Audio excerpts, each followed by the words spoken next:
What?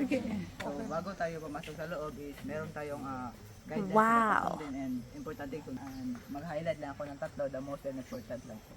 And first is no loud noises and sudden movements because Dito start. beware of snakes tayo dito po. Dahil may mga wild snakes, wild crabs, mga wild spiders.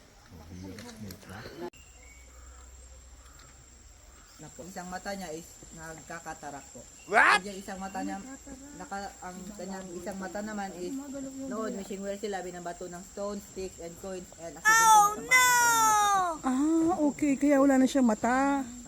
Dito sa Philippine Eagle is highlighted dito yung mga Philippine Eagle. Yung mga zoom. Parang akala ko Zuma suma. now is 11 years old, 17 feet long na po. Uy, ang laki nito ah. Wow. Napakain sila, may schedule day once a week, kaya kayo sa kumakain. Nagbibigay sila ng... Ang mga nakatali rin naman.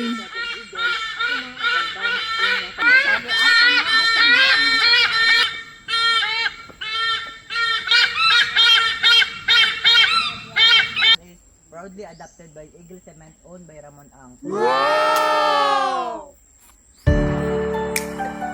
Yan.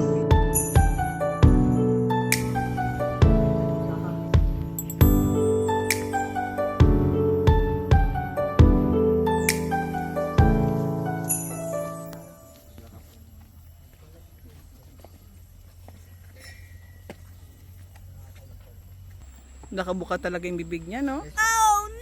Nakabuka yung bibig niya dahil diyan lumalabas ang temperature niya po. Kasi walang butas yung katawan. Mainit eh. Yes po. Makapal yung balat niya.